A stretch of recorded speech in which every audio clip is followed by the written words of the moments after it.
Bismillahirrahmanirrahim. Assalamualaikum warahmatullahi wabarakatuh.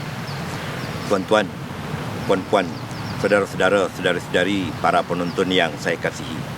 Kali ini ada suatu perkara yang sangat-sangat penting dan serius. Tuan-tuan perlu beri perhatian terhadap apa yang saya berkata. Sebelum tuan-tuan dan saudara-saudara sekalian menulis sesuatu di laman-laman sosial, di Facebook dan sebagainya, atau sebelum tuan-tuan para penonton terlibat dalam syarahan di pentas-pentas mana-mana parti politik, bagus tuan-tuan mendengar dulu ayat Allah Subhanahu Wa Taala ini. Pertama, surah Al-Hujurat ayat 11. A'udzubillahi minasyaitanirrajim. Ya ayyuhalladzina amanu, wahai sekalian orang yang beriman tanpa mengecuali, la yashar qaumun min qaumin, jangan sekali-kali sesuatu kaum mencaci pihak lain, kaum lain. Asa ayyakunu khairam minhum, barangkali yang dicaci itu lebih baik daripada mereka.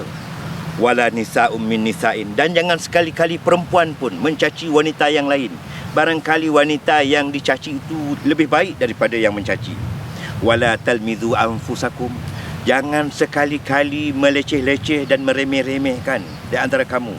Wala tanabazu bil alqab, ini penting tuan. Jangan sesekali memanggil gelaran orang-orang, barangkali orang tak suka dengan gelaran ini. Jangan memanggil seseorang dengan gelaran yang dia tidak suka. Bi'sal ismul fusuq ba'dal iman, seburuk-buruk kefasikan itu selepas iman. Seburuk-buruk nama ia adalah fasik selepas beriman. Wa man lam yatub, ayat tu tuan, sesiapa yang tidak bertaubat, tak menghentikan kerja menghina, kerja mencaci, kerja melaknat, kerja menggelar-gelar orang. Wa man lam yatub, siapa yang tidak bertaubat, faulaika humuz zalimun, itulah orang-orang yang zalim. Ayat kedua, Allah Subhanahu Wa Taala berfirman di dalam surah Al-Maidah yang biasa kita baca. La yajrimannakum syana'anu qaumin ala alla ta'dilu. Janganlah kerana kebencian kamu terhadap sesuatu kaum maka kamu tidak dapat berlaku adil. Dilu, berlaku adil. Kita pun ada salah, orang pun ada salah. Wa aqrabul littaqwa, kerana keadilan itu lebih menghampiri takwa. Wattaqullah, dan bertakwalah kamu kepada Allah. Innallaha khabirum bima ta'malun, sesungguhnya Allah mengetahui setiap apa saja yang kamu lakukan. Tuan-tuan dan sahabat sekalian, dulu-dulu pernah kita dengar hadis yang biasa dibaca, disebut di atas pentas tentang asabiah. Nabi bersabda, bukan kalangan kami laisa minna, siapa yang menyeru kepada asabiah, man mata ala asabiah, man qatala ala asabiah. Disebut di sana asabiah itu ialah orang yang menolong kaum kamu biarpun zalim. Sebenarnya maksud yang senang dan simple ialah berpihak kepada pihak kamu walaupun kamu tahu salah, atau menolak pihak sana walaupun kamu tahu itu benar, tapi gara-gara dia musuh kamu, kamu tolak. Inilah dia dipanggil ta'assub dan asabiah. Tuan-tuan, beberapa hadis berkaitan dengan ini sangat penting dimaklumi, diketahui. Pertama, hadis riwayat Bukhari. Sibabul muslim fusukun wa qitaluhu kufrun. Mencaci, menghina sesama muslim itu kefasikan, dan membunuhnya adalah kekufuran. Ingat ni tuan-tuan. Dan hadis riwayat Muslim, hadis yang ke-2564. Bihasbi mri'in minan syarri ayyahqira akhahul muslim.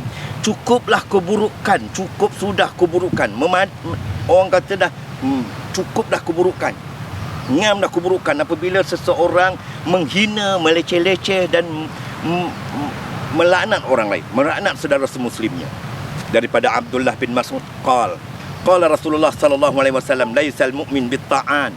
Rasulullah sallallahu alaihi wasallam bersabda, orang mukmin itu bukan ta'an, bukan mencaci-caci, walal la'an, bukan melaknat, walal fahsh, bukan berkata buruk, walal badhi, bukan berkata kotor.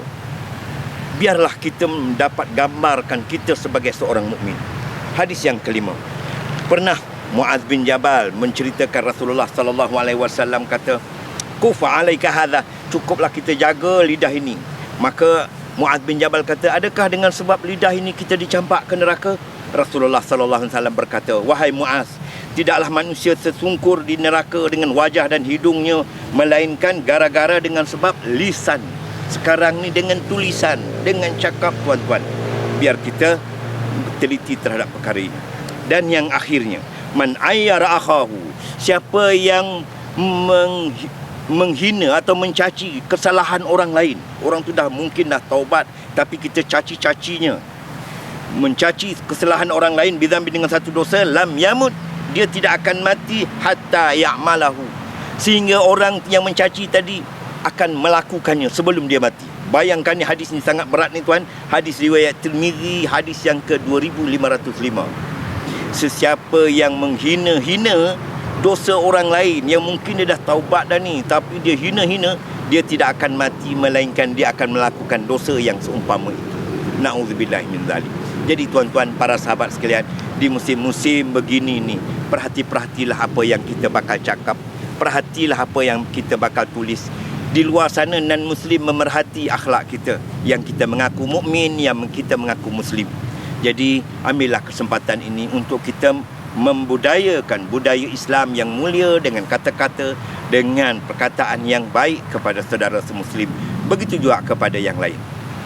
Jadi saya kira cukup sekadar itu. Aqulu qauli hadza wa astaghfirullahal azim li wa lakum. Wassalamualaikum warahmatullahi wabarakatuh.